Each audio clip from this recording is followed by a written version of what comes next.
Kata graphic card terbaik memang memiliki banyak arti. Mulai dari siapa yang paling cepat, atau siapa yang memiliki value terbaik, atau bahkan siapa yang menawarkan harga termurah. Apapun definisi kalian, untuk PC gaming, nggak ada komponen yang memberikan dampak lebih terhadap pengalaman kalian dalam menggunakan PC tersebut sebanyak yang diberikan oleh GPU kalian. Nah, baru-baru ini, gue baru aja melakukan upgrade GPU gue. Tapi sebelum gue memutuskan untuk memilih GPU apa, tentu gue melakukan beberapa riset terlebih dahulu. Ada beberapa pertimbangan yang membuat gue akhirnya memutuskan untuk mengambil GPU yang gue pilih saat ini. Tentu mungkin kalian memiliki pertimbangan sendiri. Nah, oleh karena itu, gue akan coba share beberapa GPU yang kemarin menjadi bahan pertimbangan gue. Sebelum akhirnya, gue memutuskan untuk memilih salah satu dari beberapa pilihan yang menurut gue merupakan GPU terbaik di tahun 2020 ini. Gue juga mengakui bahwa ada beberapa opsi yang bisa dibilang tumpang tindih jika kita membicarakan soal performa. Nah, tapi ketika kita menghadapi opsi seperti ini, hal ini tentu kembali kepada preferensi kita masing-masing. Seperti misalnya, ketika ada dua buah GPU yang memiliki performa hampir sama, entah itu dari tim hijau atau tim merah, untuk sebuah PC, gue akan cenderung untuk memilih tim merah. Kenapa? Karena gue menggunakan build untuk Hackintosh juga, yang gue pakai untuk keseharian gue.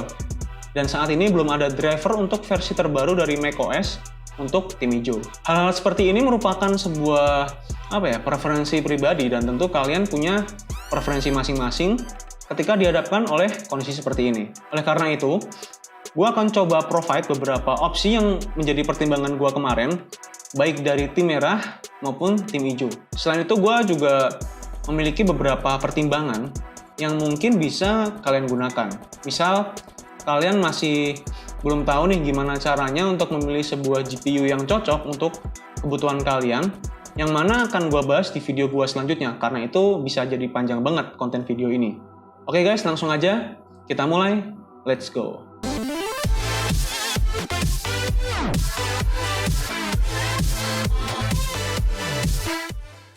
Berikut ini adalah beberapa GPU atau kartu grafis yang menjadi bahan pertimbangan gua pada saat gua ingin melakukan upgrade GPU kemarin. Dan yang ingin gua rekomendasikan kepada kalian dengan keunikan mereka masing-masing.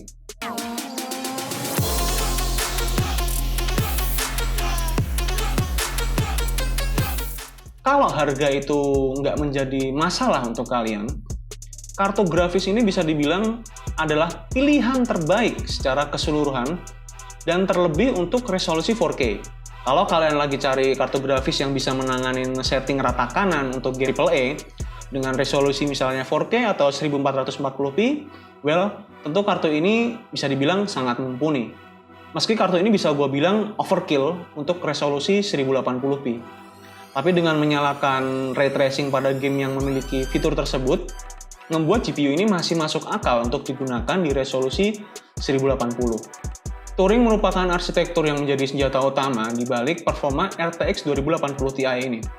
Secara praktis, 2080 Ti ini 35-40% lebih cepat dari generasi sebelumnya, seperti GTX 1080 Ti, pada resolusi yang lebih tinggi dan setting yang lebih tinggi. Gue ada beberapa alasan yang membuat gue memang dari awal gue memutuskan untuk nggak memilih GPU ini. Yang pertama, jelas adalah harganya. Saat ini di Tokopedia aja misalnya, harga kartu grafis ini tuh dijual mulai di harga 20 jutaan. Dan bahkan ada yang jual sampai 25 jutaan ke atas. Karena gue bukan sultan, bisa jual ginjal gue buat beli kartu grafis kayak gini. Yang kedua tentu, karena kartu ini bisa dibilang udah cukup lama, yaitu 18 bulan, kita tinggal tunggu ampere aja sih sebenarnya kalau bisa memilih mah.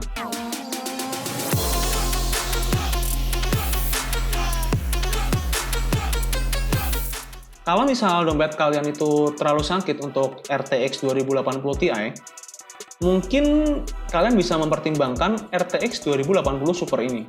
Kalian masih bisa mendapatkan sebuah kartu grafis tercepat nomor 2, dan menghemat harga mungkin sekitar 30-50%-an dan mendapatkan performa yang bisa dibilang mendekati 85-90%. 2080 Super juga bisa menghandle resolusi 1440p dan 4K untuk gaming.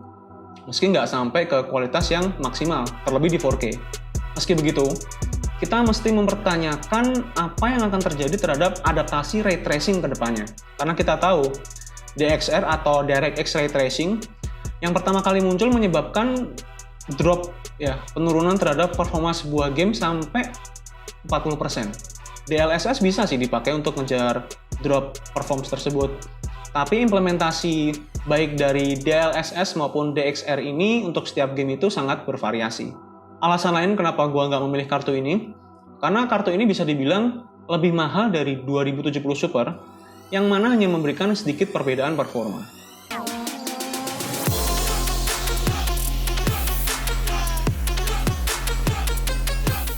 ...2070 Super menurut gua adalah sebuah kartu grafis yang bisa dibilang masuk akal. Mulai dari harga dan performanya. Performa dari kartu ini juga nggak jauh dari RTX 2080 Super.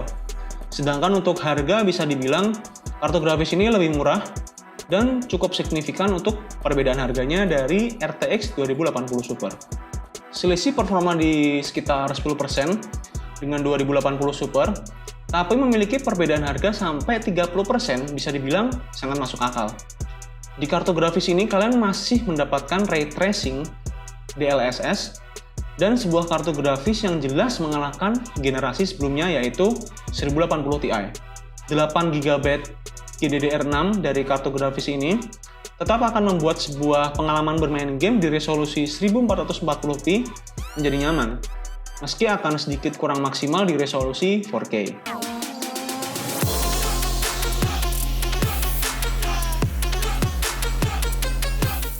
RX 5700 XT merupakan sebuah kartu grafis yang menurut gua itu memiliki performa yang mumpuni dan merupakan salah satu kartu grafis terbaik dari AMD. Kartu grafis ini memiliki performa yang hampir sama dengan RTX 2070 Super. Ya sekitar 5-8% lah untuk selisihnya. Tapi kartu grafis ini bisa dibilang lebih murah dibandingkan RTX 2070 Super. Faktanya, kartu ini adalah kartu yang gue pilih saat ini untuk gue pakai di PC gue. Dan juga AMD GPU terlihat bekerja lebih baik ketika berhadapan dengan DirectX 12 atau Vulkan API. RX 5700 XT juga mengalahkan RTX 2060 Super ketika berbicara tentang performa. Perbedaannya ada di sekitar 9% lah. Gue memilih kartu grafis ini karena selain dari performa dan harga, gue juga membutuhkan sebuah kartu grafis dari tim merah karena gue menggunakan Hackintosh untuk aktivitas non-gaming gue sehari-hari. Kartu grafis ini bisa dibilang memiliki performa 11% lebih cepat pada resolusi 1440p dan 1080p jika dibandingkan dengan Nvidia. Tapi, tentu ray tracing bukanlah menjadi pilihan ketika kita memutuskan untuk memilih GPU dari AMD saat ini. Kalau kalian ingin gua membuat video benchmark tentang GPU ini, kalian boleh komen di kolom komentar. Kalau memang misal banyak dari kalian yang pengen, nanti coba gua akan buat video benchmark tentang GPU RX 5700 XT yang gua pakai saat ini.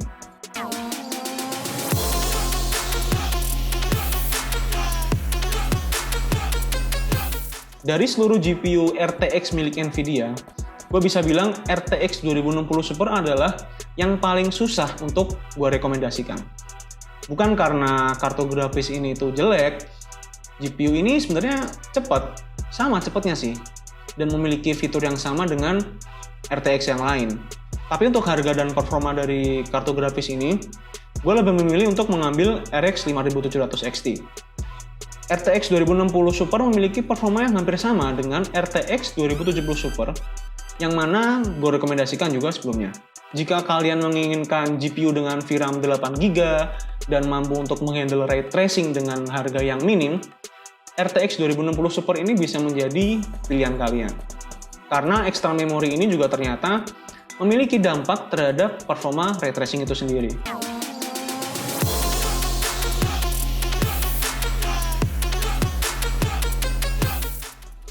RX 5700 merupakan bisa dibilang memiliki performa yang luar biasa, yang nggak terlalu jauh dari RX 5700 XT.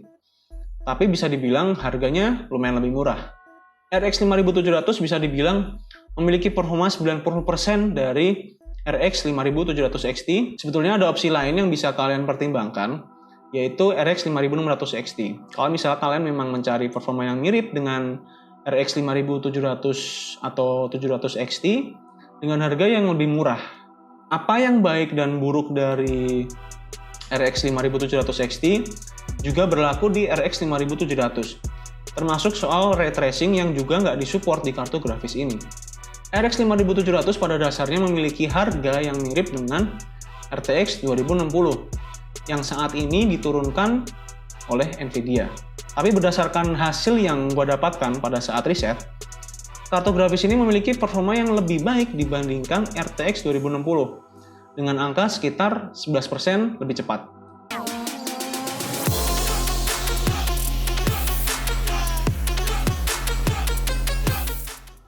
RTX 2060 merupakan sebuah kartu grafis terbaik untuk ray tracing entry level.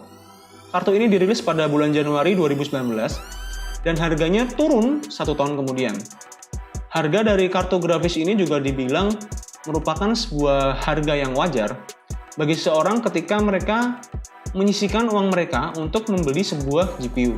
GPU ini juga mumpuni untuk memainkan game pada resolusi 1080 dengan FPS mencapai 60.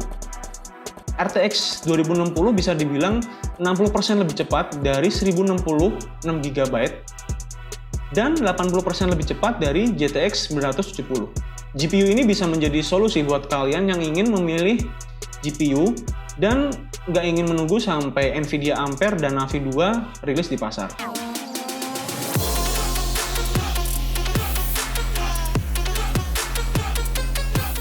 RX 5600 XT merupakan bentuk sebuah kompetisi mid-range di pasar yang bisa gue bilang sempurna. Kartu ini didesain untuk berkompetisi dengan GTX 1660 Ti yang mana dimenangkan secara telak oleh AMD dengan 50% performa lebih. Tapi kemudian Nvidia menurunkan harga RTX 2060 dan meluncurkan GPU bersama Vega yaitu RTX 2060 KO, dan hal ini menjadi gue bilang semakin menarik. Pada detik-detik terakhir, AMD merilis BIOS update yang meningkatkan kecepatan dari RX 5600 XT ini. RX 5600 XT yang patut dicoba adalah model dengan 14 GB per second memori yang saat ini udah tersedia juga di pasaran. Sama halnya dengan RX 5700, versi Sapphire adalah yang gue rekomendasikan untuk kartu grafis RX 5600 XT ini. Sekarang kalian udah tahu nih grafik card apa yang menurut gue itu adalah kartu grafis terbaik sampai bulan April tahun 2020 ini. Tentu mungkin kalian memiliki pendapat yang lain dari gue. Dan gue sangat tertarik apabila kalian memiliki pendapat lain mengenai hal ini. Kalian boleh sharing rekomendasi GPU kalian di kolom komentar. Kalau misal kalian merasa kayak, Bang, ada nih GPU X dengan harga sekian-sekian misalnya. Supaya gue juga jadi tahu, dan teman-teman yang lain di sini juga bisa mendapatkan informasi tersebut. Oke, itu aja video sharing dari gue kali ini. Semoga informasi yang gue berikan dapat menjadi manfaat bagi kalian semua yang sudah bersedia mampir di video gue. Kalau misal kalian merasa video ini bermanfaat, jangan lupa untuk like, share, dan subscribe. Tapi misal kalian merasa kurang bermanfaat, kalian tahu mesti apa. Oke, sampai jumpa lagi di video gue selanjutnya. See you later, bye-bye. Terima kasih telah menonton video ini. Kalau kalian merasa video ini berguna buat kalian, jangan lupa untuk subscribe channel gue ya. Thank you.